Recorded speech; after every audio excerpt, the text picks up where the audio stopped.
देखिए जो भी चैप्टर आप पढ़ रहे हैं ना, कॉन्सेप्चुअल क्लैरिटी पे पहले फोकस किया करो आप। फार्मूले तो आप लर्न ही करेंगे, बिना फार्मूले क्वेश्चन तो होंगे ही नहीं होंगे। लेकिन जब कॉन्सेप्चुअल क्लैरिटी आएगी तो कैलकुलेशन में आपको पता होगा कहाँ क्या स्टेप लेने हैं, कहाँ नहीं लेने हैं। समझ रहे हो नहीं? कैलकुलेशन तो आपके डोमेन का है, आप उसको अपने तरीके से करेंगे, प्रैक्टिस करेंगे भाई, फार्मूले लर्न करेंगे आप। बार बार प्रैक्टिस इसलिए की जाती है ताकि स्टेप में हमारे कहीं कोई मिस्टेक ना हो। कॉन्सेप्ट जब क्लियर हो जाएंगे ना कि कैसे मल्टीप्लाई कर रहे हैं, कैसे फार्मूले अप्लाई कर रहे हैं, तो मिस्टेक के चांसेस ऑलरेडी अपने आप क्या हो जाएंगे, रिड्यूस हो जाएंगे। प्रैक्टिस बेसिकली इसीलिए होती है कि हर स्टेप मुझे अच्छे से लर्न हो जाएंगे कि इसके बाद क्या करना होता है। कैलकुलेशन हमारी क्या हो जाए, थोड़ी ठीक हो जाए, हम अपनी चीज़ों को जो भी कर रहे हैं उसको स्पीड अप कर लें। फार्मूले कैसे अप्लाई कर रहे हैं, वैल्यूज़ कैसे लिखने हैं क्वेश्चन से, ये सारी चीज़ों के लिए ही प्रैक्टिस की जाती है। प्रैक्टिस का मतलब और कुछ नहीं है। प्रैक्टिस का कॉन्सेप्ट सिर्फ इतना है कि हमें फार्मूले अप्लाई करने आ जाएं, क्वेश्चन से डेटा लिखने आ जाएं, स्टेप्स में कौन से कैसे क्या करने हैं ये करने आ जाएं, आंसर अपने आप से ही आ जाएगा। आपको आंसर के लिए सोचने की जरूरत नहीं, क्योंकि आंसर आपको वहाँ नहीं याद रहेगा एग्जामिनेशन हॉल में। आपको सिर्फ क्या याद रहेगा, फार्मूले और अपनी कैलकुलेशन आपके पास रहेगी बस। उसी की हेल्प से आपको राइट आंसर लाने हैं। जब ये दोनों ठीक होंगे तो आंसर अपने आप राइट आ जाएगा। अभी हम क्वेश्चंस करते हैं तो हमारे पास आंसर शीट होते हैं, हम देख लेते हैं भाई लास्ट में क्या क्या आंसर आना चाहिए था। बट वहाँ आपके पास केवल फार्मूले, आपकी कैलकुलेशन और आपकी कॉन्सेप्चुअल क्लैरिटी ही रहेगी। इसलिए इसी पे फोकस करो जो मेन आपके साथ रहने वाला है। हर क्वेश्चन का आंसर याद रहेगा क्या आपको, लेकिन फार्मूले और कॉन्सेप्ट आपको पता होंगे। जो हमेशा आपके साथ चलनी है उस पर कमांड बनाओ, वही हेल्प करेगा, वही राइट आंसर लाएगा। ठीक है, चलो स्टार्ट करें हम लोग ज्योमेट्रिक प्रोग्रेशन। हम ज्योमेट्रिक प्रोग्रेशन स्टार्ट करते हैं। एपी हम लोगों ने पढ़ लिया एकदम अच्छे से, कोई डाउट कोई कंफ्यूजन किसी को नहीं है ना? सबको आइडिया हो गया एपी में। एपी में हम लोगों ने ये पढ़ा था कि अगर कोई मान लीजिए फर्स्ट टर्म है, उसमें एक फिक्स नंबर हमने क्या किया, डी ऐड किया था या सबट्रैक्ट किया था, तो हमें नेक्स्ट नंबर्स मिलते आ रहे थे ना भाई, ऐसे आप लोगों ने लिखा था। तो बेसिकली इसमें या तो हम डी को ऐड कर रहे थे या तो क्या कर रहे थे भाई, सबट्रैक्ट कर रहे थे, हमें अगले नंबर मिलते जा रहे थे, यही समझ रहे थे हम लोग। तो एपी में क्या होता है, वो कांस्टेंट नंबर, वो फिक्स नंबर हम या तो ऐड कर रहे होते हैं या तो क्या कर रहे होते हैं, सबट्रैक्ट कर रहे होते हैं। लेकिन हम जब जीपी की बात करेंगे, जब हम किसकी बात करेंगे, जीपी की बात करेंगे, तो जीपी में हमेशा क्या करना होता है, उसी फिक्स नंबर से लगातार या तो मल्टीप्लाई कर रहे होंगे या तो क्या कर रहे होंगे, डिवाइड कर रहे होंगे। फॉर एग्जांपल जैसे मैं समझाता हूं, जैसे मान लीजिए कोई फर्स्ट नंबर हमारा है, जो हमारा फर्स्ट नंबर है, कोई मान लेते हैं पहले 2 है और 2 से ही मैं लगातार मल्टीप्लाई कर रहा हूं, तो नेक्स्ट नंबर क्या हो जाएगा, 2 2 जा 4, 4 2 जा 8, 8 2 जा कितना हो जाएगा 16, 16 2 जा कितना हो जाएगा 32 एंड सो ऑन चलता रहेगा। मैं फिर से कह रहा हूं, जीपी में हमें क्या करना होगा, वही एक फिक्स्ड कांस्टेंट नंबर से लगातार क्या करना होगा, मल्टीप्लाई करना होगा या डिवाइड करना होगा। लेकिन एपी में हम क्या कर रहे थे, एक फिक्स्ड कांस्टेंट नंबर लगातार या तो ऐड कर रहे थे या तो क्या कर रहे थे, सबट्रैक्ट कर रहे थे। जैसे इसमें मुझे अगला नंबर चाहिए तो डी हम ऐड करते हैं या सबट्रैक्ट करते हैं। इसमें हमें अगला नंबर चाहिए तो एक नंबर से हम लगातार मल्टीप्लाई करेंगे, 2 को उस नंबर से मल्टीप्लाई करेंगे, नेक्स्ट मिल जाएगा, फिर उसी नंबर से अगले को मल्टीप्लाई करेंगे, अगला मिल जाएगा। ये सारी चीजें चलती रहेंगी। ठीक है, ये जीपी में होगा।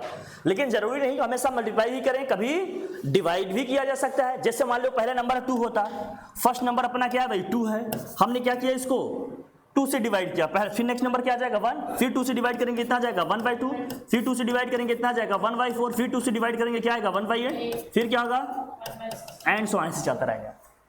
तो जीपी में कहने का मतलब कैसे सीरीज मिलेगी, एक फिक्स या कांस्टेंट नंबर या वेरिएबल को हम क्या करेंगे, प्रीवियस नंबर या वेरिएबल में मल्टीप्लाई करेंगे या क्या करेंगे, डिवाइड करेंगे, तो हमें नेक्स्ट नंबर्स मिलते चले आएंगे।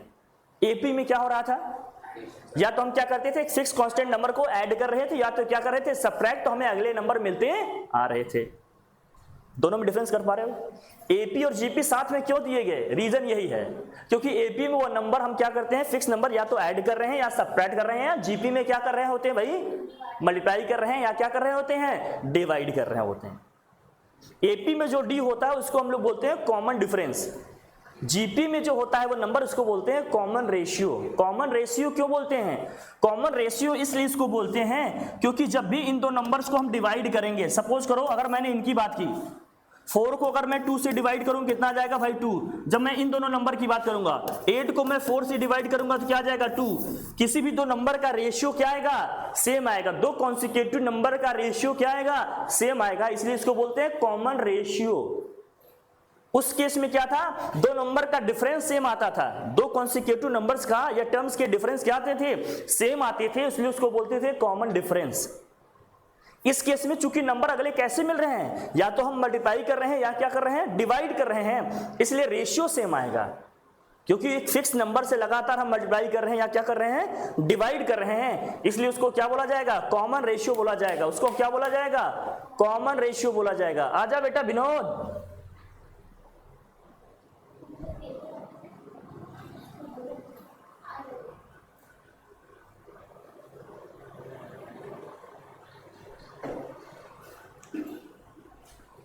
समझ गए, ठीक है। तो अब इसमें लिखने कैसे होंगे, टर्म्स को कैसे लिखने हैं, कैसे समझने हैं, ये सीखते हैं हम लोग। समझ में आया जीपी का मतलब क्या है, बस मोटा मोटा ये समझना है कि जीपी में हमें नेक्स्ट टर्म्स कैसे मिलते हैं, प्रीवियस टर्म्स में या तो हम कुछ नंबर मल्टीप्लाई कर रहे हैं लगातार, या तो क्या कर रहे होते हैं, डिवाइड। सो हमें अगले नंबर मिलते जाएंगे। जैसे पहला नंबर 2 था, तो हमने देखा 2 से हम मल्टीप्लाई कर रहे हैं, 2 से 2 को मल्टीप्लाई किए 4 आया, फिर 4 को अगेन 2 से मल्टीप्लाई करेंगे 8 आएगा, 8 को अगेन 2 से मल्टीप्लाई करेंगे 16, ऐसे मिलेंगे। अब डिवाइड भी कर सकते हैं, 2 को हमने 2 से डिवाइड किया 1 आया, फिर 1 को 2 से डिवाइड करेंगे 1/2, फिर 1/2 को 2 से डिवाइड करेंगे 1/, ये सारे टर्म्स हमें मिलते चले आएंगे। कोई दिक्कत कोई परेशानी आ जाएंगे। तो इसका मतलब अगर मुझे अब पढ़ना है क्या जीपी, तो जीपी के भाई फार्मूले भी बनाने पड़ेंगे। जैसे एपी में आपने पढ़ा था जनरल टर्म्स, nth टर्म क्या होगा, लास्ट टर्म क्या होगा, पढ़ा था ना, एपी में हमने पढ़ा था, एपी में हमने पढ़ा था, एपी में हमने पढ़ा था कि जो हमारा nth टर्म है या जनरल टर्म है, जो लास्ट टर्म है, वो क्या है, a + n-1 × d लिखा था। एपी में आपने क्या लिखा था, एपी में जब हमने nth टर्म की बात की थी या लास्ट टर्म की बात की थी, तो आपने क्या लिखा था भाई, इसको a + n-1 × क्या लिखा था आपने, d लिखा था। इसी तरह से भाई जीपी का भी अपना nth टर्म होगा। एपी में हमने लिखा था सम ऑफ n टर्म्स, जब n टर्म्स को मैं ऐड करूंगा तो क्या आएगा भाई, n/2 आपने लिखा था, और क्या लिखा था आपने, 2a + n-1 × d, कुछ ऐसा लिखा था आपने, याद है आप लोगों को, कुछ ऐसे ही पढ़े थे कि नहीं हम लोग, बोलो भाई, यही पढ़े थे। अब इन्हीं सारी चीजों को हमें क्या करना है, जीपी के लिए लिखना है, इसका जनरल टर्म क्या होगा, nth टर्म क्या होगा, और सम ऑफ n टर्म्स क्या होंगे, यही सारी चीजें पढ़नी है अपने को। इसको जरा देखते हैं हम लोग। अब देखो इसमें तो जीपी में हम बात करेंगे क्या भैया, ज्योमेट्रिक प्रोग्रेशन की मैं बात कर रहा हूं आपसे। तो ज्योमेट्रिक प्रोग्रेशन में हम लोगों ने क्या पढ़ने हैं, जो हमने एपी में सारे टर्म्स पढ़े वही हम लोगों ने किस में पढ़ने हैं, जीपी में पढ़ने हैं। बहुत ध्यान से देखना इसको, ये दोनों ही चैप्टर आपके लिए बहुत क्या है, इंपॉर्टेंट है, बहुत ध्यान समझना। अब जरा देखना इसको, अच्छे से समझो, क्योंकि ये चैप्टर आपके लिए बहुत क्या है, इंपॉर्टेंट है। इंपॉर्टेंट इसलिए है क्योंकि एपी जीपी कभी कभी मिक्स करके आ जाते हैं। एपी अलग कॉन्सेप्ट है, जीपी अलग कॉन्सेप्ट है, कई बार दोनों के कॉन्सेप्ट मर्ज करके मिक्स करके क्वेश्चंस आते हैं, समझ रहे हो। इसलिए इन दोनों को पहले अलग अलग सेपरेटली समझेंगे, फिर इन दोनों को कंबाइंड करके भी कुछ क्वेश्चन प्रैक्टिस करेंगे, सो दैट अगर वो कंबाइंड करके आता है तो वो भी मुझे करना आना चाहिए। लेकिन ये दोनों अलग अलग पहले अच्छे से आएंगे तभी वो आ पाएगा। इसलिए एपी तो हम लोगों ने कर लिया, अब हमें जीपी भी अच्छे से कर लेना चाहिए। अब जीपी जब अच्छे से कर लेना चाहिए तो उसको कैसे करना है ये समझते हैं। देखो भाई, ज्योमेट्रिक प्रोग्रेशन की अगर मैं टर्म्स की बात करूं, अगर फर्स्ट टर्म हमारा a है और कॉमन रेशियो r है, मैं फिर से कह रहा हूं, फर्स्ट टर्म हमारा a है और कॉमन रेशियो क्या भाई r है, तो r से ही हमें क्या करना पड़ेगा, मल्टीप्लाई करना होगा। तो नेक्स्ट टर्म्स हमें मिलते जाएंगे भाई, बोलो भाई, नेक्स्ट टर्म हमें क्या होते जाएंगे, मिलते जाएंगे। ar⁴ क्या आ जाएगा 5 एंड सो ऑन, ऐसे चलता रहेगा। बात समझ में आ रही कि नहीं भाई। फर्स्ट टर्म है, सेकंड टर्म में हमने r से मल्टीप्लाई किया, फिर अगले टर्म के लिए हमें r से मल्टीप्लाई करना होगा, फिर अगले टर्म के लिए हमें r से क्या करना होगा, मल्टीप्लाई, फिर नेक्स्ट टर्म के लिए मुझे r से क्या करना होगा, मल्टीप्लाई। समझ रहे हैं आप, ठीक है। तो अब इसमें क्या है जरा देखना, इसका जो फर्स्ट टर्म है क्या है जरा देखना। फर्स्ट टर्म क्या है इसमें, फर्स्ट टर्म का मतलब जहां से चीजें स्टार्ट हो रही हैं। फर्स्ट टर्म क्या है इसका, a है, इसमें कोई दिक्कत नहीं। फर्स्ट टर्म क्या है इसका, a है। अगर मैं इसका पूछूं कि कॉमन रेशियो क्या है, कॉमन रेशियो को हम लोग r से लिख रहे हैं, कॉमन रेशियो को किससे लिख रहे हैं भाई, r से लिख रहे हैं, और निकलेगा कैसे, an + 1 an, या ये समझो कि सेकेंड टर्म अपॉन क्या होगा भाई, फर्स्ट टर्म होगा। ये समझना क्या है, ये सेकेंड टर्म को हम किससे डिवाइड कर रहे हैं, फर्स्ट टर्म से डिवाइड कर देंगे। सेकेंड टर्म को अगर हम फर्स्ट टर्म से डिवाइड कर देंगे तो हमारा ये निकल के आ जाएगा, क्या निकल के आ जाएगा भाई, ये। ओ शिट, सेकेंड टर्म को अगर मैं इससे डिवाइड कर दूंगा तो हमारा ये निकल के आ जाएगा। कोई दिक्कत? तो हम कह रहे हैं कि कॉमन रेशियो निकालेंगे कैसे? सेकेंड टर्म को अगर मैं फर्स्ट से डिवाइड करूं, जरा देखो हर जगह कॉमन रेशियो क्यों बोल रहे हैं? क्योंकि किसी भी कॉन्सिक्यूटिव टर्म का जो रेशियो आएगा वो सेम आएगा।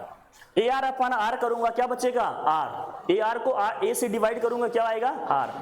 ए आर स्क्वायर को ए आर से डिवाइड करेंगे, क्या बचेगा? आर। ए आर क्यूब को ए आर स्क्वायर से डिवाइड करेंगे, क्या आएगा? आर। ये रेशियो किसी भी दो कॉन्सिक्यूटिव टर्म्स का सेम आ रहा है, इसीलिए इसको क्या बोला जा रहा है? कॉमन रेशियो बोला जा रहा है। समझ में आ रही बात? निकालेंगे हमेशा कैसे?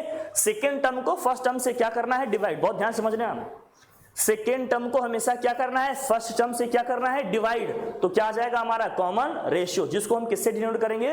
आर से। क्लियर है बात? ठीक है। और फर्स्ट टर्म क्या मतलब? जहां से चीजें स्टार्ट हो रही, जो लीडिंग टर्म होता है हमारा, इनिशिएटिंग टर्म होता है, उसी को हम लोग बोलते हैं क्या? फर्स्ट टर्म बोलते हैं, उसको ए से रिप्रेजेंट करते हैं। कोई दिक्कत नहीं? ये तो एपी में भी लिखा था, कोई दिक्कत वाली बात नहीं। जब हम इसके जनरल टर्म की बात करेंगे, जब हम किसकी बात करेंगे?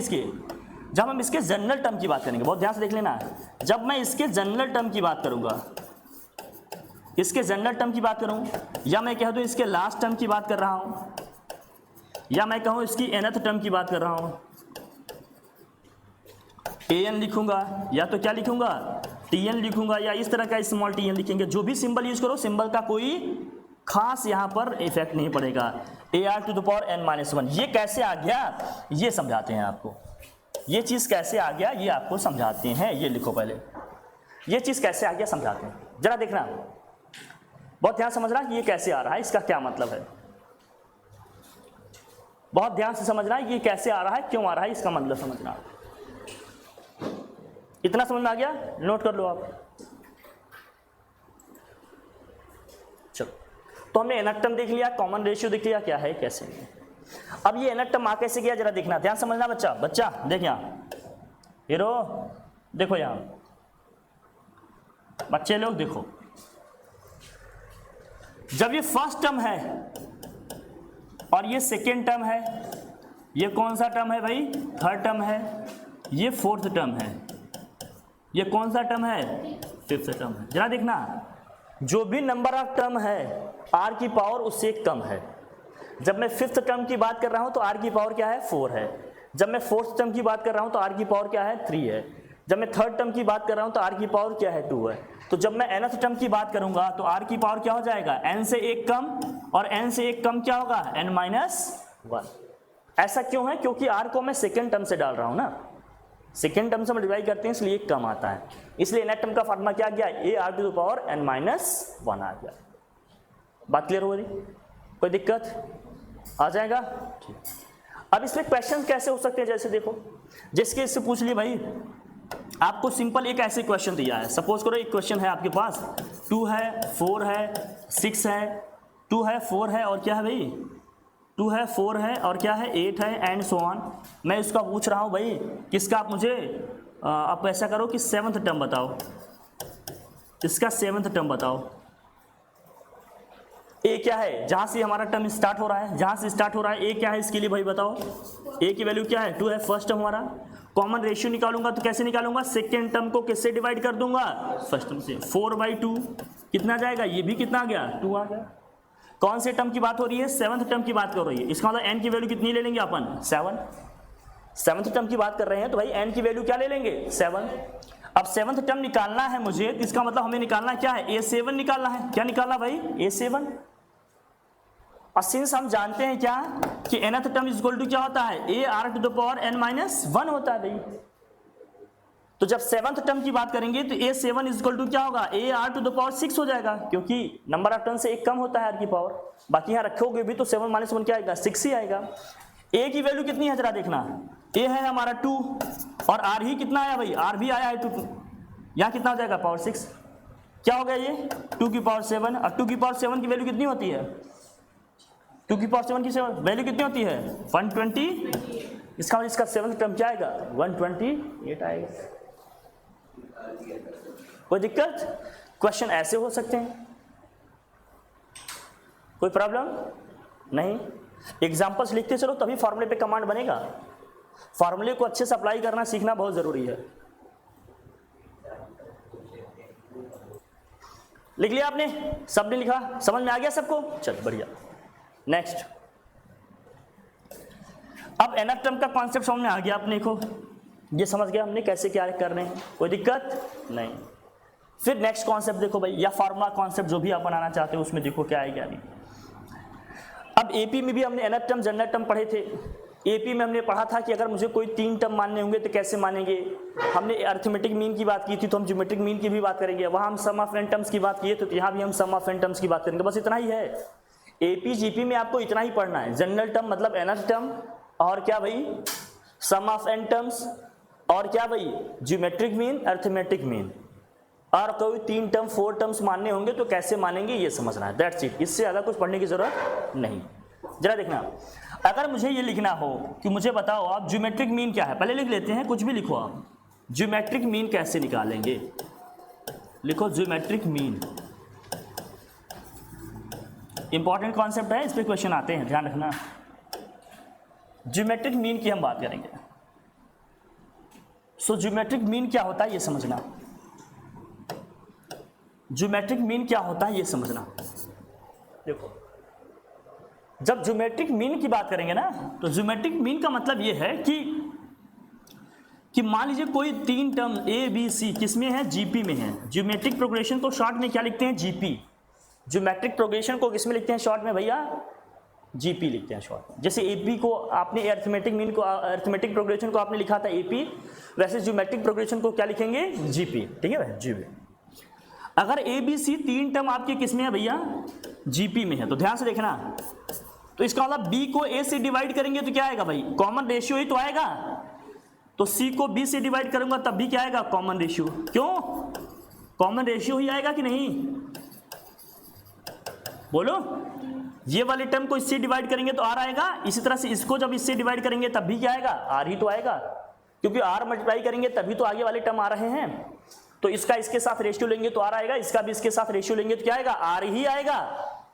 अब इसको सॉल्व करते हैं, जरा देखना, बी से बी क्रॉस मल्टीप्लाई करोगे तो क्या आएगा, बी से बी को मल्टीप्लाई करेंगे क्रॉस तो क्या होगा, बी स्क्वायर इक्वल टू क्या आ जाएगा, ए सी। तो हमने ये समझ लिया कि अगर ए बी सी कोई 3 टर्म एपी में है, ए बी सी कोई 3 टर्म एपी में है, तो मिडिल वाले टर्म का स्क्वायर एक्सट्रीम्स वाले जो टर्म्स हैं उनके प्रोडक्ट के इक्वल आएगा। ए बी सी कोई 3 टर्म अगर एपी में है तो मिडिल टर्म का स्क्वायर एक्सट्रीम्स टर्म्स के प्रोडक्ट के क्या आएगा, इक्वल आएगा। या अगर हम स्क्वायर रूट ले लें तो बी इक्वल टू क्या आएगा, रूट में ए सी। हम इसको कहते हैं कि बी क्या है, बी क्या है, B is geometric mean of what, A and C, A and C. जो बी है वो ए और सी का क्या हो गया, ज्योमेट्रिक मीन हो गया। जो बी है भाई क्या है, ए और सी का क्या हो गया, ज्योमेट्रिक मीन हो गया। अब इसको समझना, देखो कैसे होगा, एक एग्जांपल से देख लेते हैं कि ऐसा सही होता भी है नहीं। देखो कैसे, अगर हमने कह दिया 2 4 8 16, ये सब जीपी में दिख रहे हैं आपको, ये टर्म सारे जीपी में है। 2 से मल्टीप्लाई कर रहे हैं तभी तो अगले टर्म आ रहे हैं, है ना जीपी में। अगर ये जीपी में है तो मुझे बताइएगा क्या ये तीनों टर्म अगर मैंने कंसीडर किए तो 4 का स्क्वायर क्या देखो 2 और 8 के प्रोडक्ट के इक्वल है। 4 का स्क्वायर क्या आएगा 16 और 8 2 जा कितना होगा 16, सही है। अगर मैंने ये 3 टर्म लिए होते तो इसका मतलब 8 का स्क्वायर किसके इक्वल होता, 4 इंटू 16 के। 8 का स्क्वायर क्या होता है 64 और 16 4 जा कितना होता है भाई 64, इक्वल आ रहा है क्या, हमेशा रहेगा ये। तो अगर जीपी में है कोई 3 टर्म, 3 कॉन्सिक्यूटिव टर्म्स हैं जीपी के, तो मिडिल टर्म का जो स्क्वायर होगा, मिडिल टर्म का स्क्वायर एक्सट्रीम्स वाले जो टर्म्स होंगे उनके प्रोडक्ट के क्या होगा, इक्वल होगा। समझ आ रही बात अपनी, कोई कंफ्यूजन कोई डाउट, बोलो, कोई डाउट नहीं है ना किसी को, बढ़िया। आगे बढ़े, ज्योमेट्रिक मीन भी समझ में आ गया, इतना कॉन्सेप्ट ध्यान रखना, ठीक है। अगर हमें जनरल टर्म्स मानने होंगे तो कैसे मानेंगे, general terms in AP, GP sorry, general terms in what, GP. Geometric progression में अगर हमें जनरल टर्म्स मानने होंगे तो कैसे मानेंगे। मैं एक बार एपी का रिकॉल कराता हूं तो आप रिलेटिवली उनको देख पाओगे कि क्या होना चाहिए, ठीक है। देखो एपी के केस में आपने क्या पढ़ा था? जब मैंने अरिथमेटिक प्रोग्रेशन की बात की थी तो जब मैंने कहा था अगर हमें 3 टर्म मानने होंगे तो हम कैसे मानेंगे? हमें 3 टर्म्स मानने होंगे तो मानेंगे a माइनस डी, ए और क्या मानेंगे a प्लस डी। अगर मुझे कोई 4 टर्म मानने होंगे तो मैं कैसे मानूंगा भाई? a minus 3d, a minus D, a plus D और a प्लस 3d। जितना टर्म्स लेफ्ट साइड में जो पैटर्न नेगेटिव में लिखा रहेगा उतने ही सारे टर्म्स क्या होंगे? राइट साइड में लिखे होंगे पॉजिटिव साइन के साथ डी के, है ना। अगर 5 टर्म्स मानने होंगे तो a माइनस 2d और क्या आएगा भाई? a माइनस डी, a फिर वही सब राइट में होगा पॉजिटिव साइन के साथ। ऐसा कुछ लिखे थे। यहां के पॉजिटिव नेगेटिव का मतलब क्या है? यहां के पॉजिटिव का मतलब जीपी में इनटू से है, यहां पर नेगेटिव साइन का मतलब क्या है? जीपी के डिवीजन से है। जरा समझ लेते हैं। अगर जीपी का फर्स्ट टर्म, जीपी का जो फर्स्ट टर्म है वो क्या है भाई? a है और कॉमन रेशियो क्या है भाई? r। कॉमन रेशियो क्या है? r है। जीपी का अगर फर्स्ट टर्म क्या है? a है और कॉमन रेशियो क्या है? r है। तो 3 अगर हमें टर्म्स लेने हो, एनी 3 टर्म्स, अगर कोई 3 टर्म्स हमें लेने होंगे तो हम कैसे लेंगे? जरा ध्यान से देखना। पहला हम क्या मानेंगे? फर्स्ट टर्म हमारा क्या होगा? फर्स्ट टर्म अपना होगा a अपॉन r, a और क्या हो जाएगा? A R. जरा ध्यान से देखना, पैटर्न को समझना। जो यहां माइनस डी लिखा है इसका मतलब अपॉन में r है, जो यहां प्लस डी लिखा है इसका मतलब इनटू में क्या है? r है। और यहां पर जो d का कोएफिशिएंट होगा वही वहां r की क्या होगी? पावर होगी। इसका मतलब r नीचे लिखा है, पावर कितनी है उसकी? 3। देखो मैं लिखता हूं, अगर कोई 4 टर्म्स मानने होंगे जीपी में तो कैसे मानेगा? a अपॉन यहां क्या लिखेंगे? r cube. क्यों भाई? यहां d का कोएफिशिएंट क्या दिख रहा है? 3। अब माइनस में लिखा है, इसका मतलब क्या कर रहे हैं? डिवाइड। क्या लिखा है? a माइनस डी, इसका मतलब क्या आएगा? सिर्फ a अपॉन r, r की पावर 1 ही रहेगा। फिर a तो a ही आएगा, a इंटू क्या है? a प्लस डी है, इसका मतलब a into r, a plus 3d है, इसका मतलब a r। पैटर्न समझना कैसे हो रहा है। जो यहां माइनस में लिखा है इसका मतलब क्या करना है? डिवाइड। जो यहां माइनस लिखा है इसका मतलब क्या करना है? डिवाइड r से। और जो यहां पर d का कोएफिशिएंट लिखा है वही r की क्या हो जाएगी? पावर। कहां बेटा? हाँ तो 4 टर्म में तो यही आएगा ना बच्चा।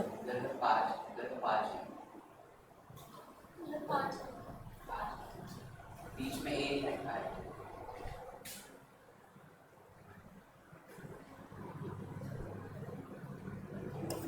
ठीक है, समझ गए ना। तो जो यहां माइनस लिखा है इसका मतलब डिवाइड करना है, जो डी का कोएफिशिएंट है वही आर की क्या हो जाएगी? पावर। अब आप सब इंटेलिजेंट है, मुझे बताओ अगर मैं 5th टर्म लेकर 5 टर्म लिखना हो तो मुझे कैसे लिखेंगे? अगर कोई 5 टर्म लिखना हो तो क्या लिखेंगे? जल्दी से बताओ, पैटर्न को समझो, बताओ। a upon R square, very good. फिर क्या होगा? फिर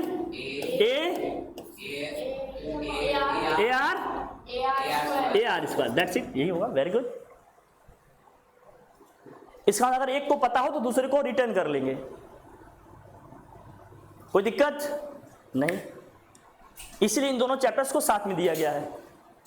ये दोनों चैप्टर साथ में इसीलिए हैं क्योंकि दोनों को इस तरह से रिलेट करके आप पढ़ पाएंगे। समझा बेटा? लिख ले। सो रहा है क्या?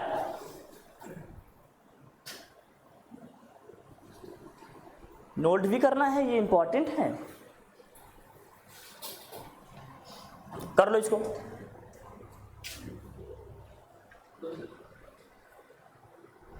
कर लिया? अगर कोई जनरल टर्म्स हमें मानने होंगे जीपी में 3 तो हम ये मानेंगे a अपॉन आर, a और क्या लिखा है मैं देख लो, इसको बता दे रहा हूं, एकदम ध्यान समझ लेना इसको। पहला क्या भाई? a upon R, a R. दूसरा क्या भाई? a upon R cube, a R. और क्या है भाई? और क्या है? a are cube. 5th अगर 5 टर्म मानने होंगे तो क्या लिखेंगे भाई? 5 टर्म मानने होंगे तो a upon R square, a upon R, a R square. Pattern वही है जो एपी के हैं, बस वहां जहां माइनस डी लिखा है वहां क्या करना है? यहाँ आर से डिवाइड करना है, और जो वहां पर डी का कोएफिशिएंट होगा वही आर की क्या होगी? पावर। प्लस लिखा है तो मतलब मल्टीप्लाई करना है, जो डी की कोएफिशिएंट होगा वही आर की क्या होगी? पावर। जहां कोएफिशिएंट नहीं लिखा है 1 है, आर की पावर 1 मतलब आर ही लिखा जाएगा।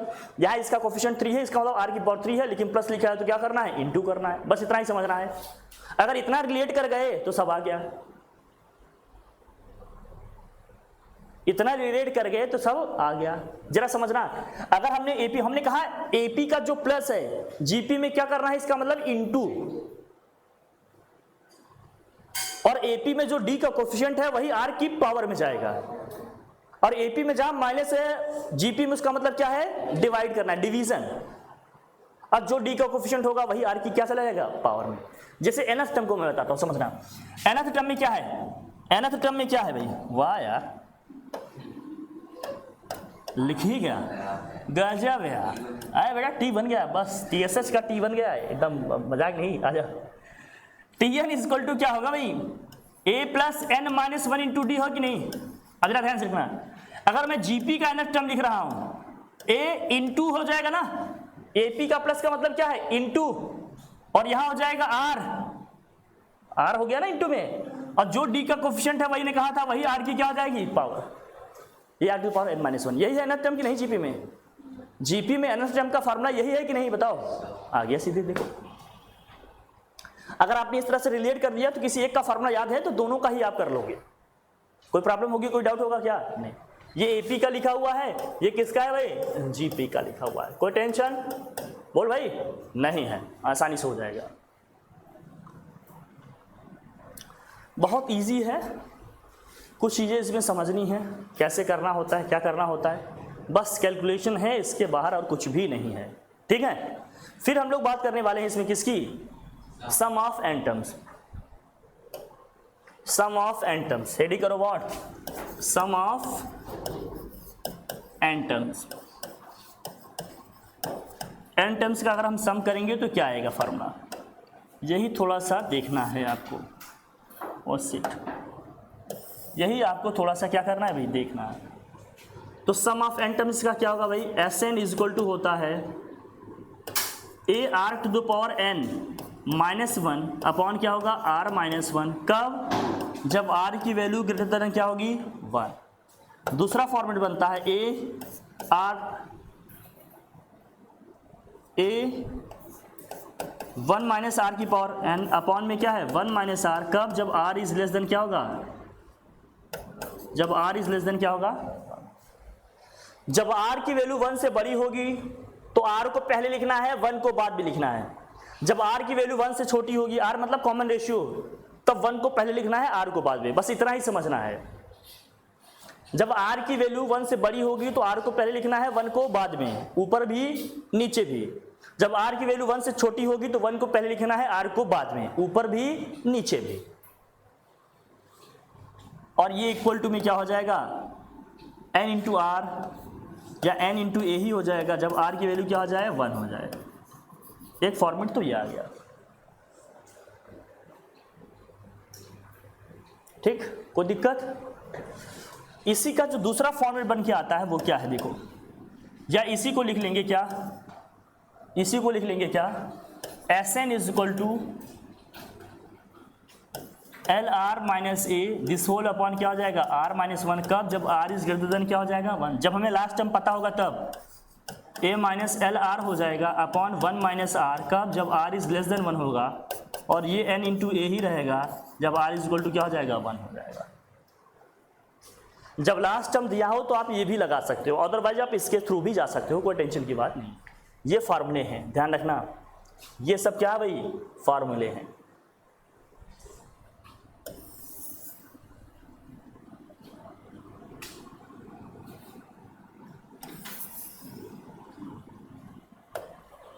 ये दोनों ही क्या है, फार्मूले। अगर आपको लास्ट टर्म पता हो तो आप इसके थ्रू भी जा सकते हो, लास्ट टर्म नहीं पता है तो आप ऐसे जा सकते हो। लास्ट टर्म पता है तब भी इससे कर सकते हो, बस आपको एन अलग से निकालना पड़ेगा।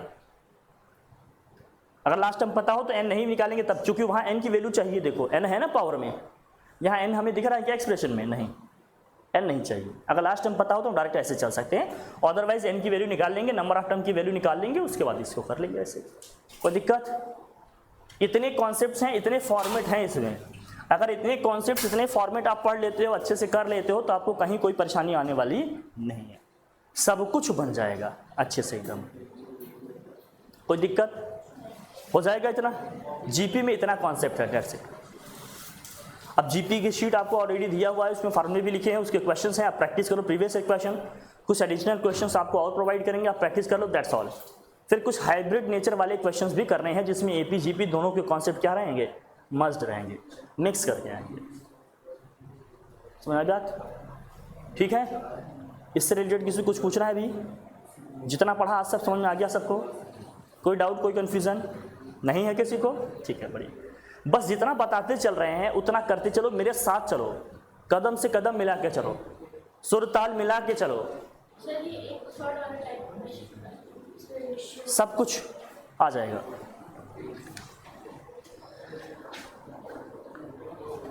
ये भी सब आ जाएंगे, मतलब आसानी से आ जाएंगे भाई, क्वेश्चन जब कराएंगे ना तो सब आ जाएंगे। मैं आपको बताता हूँ, क्या इतना आ गया सब? डन।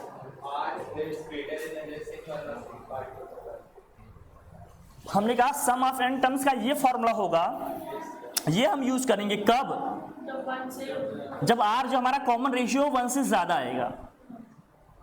जब 1 से कम आएगा तो ये r निकालेंगे ना कॉमन रेशियो हम, तो पता चल जाएगा ना 1 से ज्यादा है 1 से कम। अच्छा, बहुत कंफ्यूज मत हो कि r की वैल्यू लेस देन 1 है फिर भी हमने फॉर्मूला लगा दिया, कोई टेंशन नहीं है, तब भी सही आंसर आएगा। क्यों? अरे ऊपर भी नेगेटिव साइन आएगा, नीचे भी नेगेटिव साइन आएगा, दोनों नेगेटिव नेगेटिव क्या हो जाएंगे? कैंसिल, रिजल्ट सेम आ जाएगा। बहुत टेंशन ना लेना कि गलती से ये लगा दिया, अब क्या होगा, है मेरा आंसर रॉन्ग होगा। कुछ भी लगाओ आंसर सेम ही आएगा। क्यों? क्योंकि ऊपर भी नेगेटिव साइन आ जाएगा, नीचे भी नेगेटिव नेगेटिव क्या आ जाएंगे? कैंसिल हो जाएगा। परेशान नहीं होना। नहीं आएगा सब, बस ये फॉर्मेट है अलग अलग कि नेगेटिव साइन अलग से नहीं आए। बाकी समझ रहे हैं आप कैसे करना है कैसे नहीं, कोई टेंशन वाली बात? बोल भाई, आ जाएगा? अरे देखो ना, यहाँ देखो, अगर मैं ऊपर भी -1 कॉमन कर लूं, ऊपर -1 कॉमन करूं तो क्या आएगा? 1 माइनस, अरे ऊपर अगर -1 कॉमन कर लूं तो क्या आएगा बता जरा। यहाँ देखो, मैं इसको हटा रहा हूं, ऐसे देखो, और सेट जादू। इस एक्सप्रेशन में जहां जहां देखो क्या है, SN इक्वल टू आपने क्या लिखा है? a r⁻n-1 अपन क्या लिखा है आपने? r-1 लिखा है ना। अगर मैं -1 कॉमन कर लूं ऊपर तो क्या आएगा देखो, अरे 1 - r की पावर n आएगा ये। बोल भाई, नीचे भी -1 कॉमन कर लूं तो 1 - r। देखो ये दोनों माइनस माइनस क्या हो जाएंगे? कैंसिल, क्या बन जाएगा?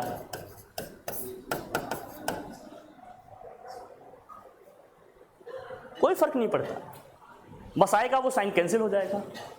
बट ये दिया है फॉर्मेट कि अगर दिया है तो डायरेक्ट यही यूज करो सो दैट नेगेटिव आंसर नहीं आए। बाकी आप किसी से भी करो, चीजें सेम आएंगी, परेशान नहीं होना उसके लिए। डन, कोई दिक्कत? क्लियर है यहाँ तक कॉन्सेप्ट? ठीक। अब इसके क्वेश्चंस करेंगे हम लोग, previous year question, practice questions, conceptual questions, फिर उसके बाद ये चैप्टर भी क्या हो जाएगा अपना। डन, ठीक है फिर, थैंक यू।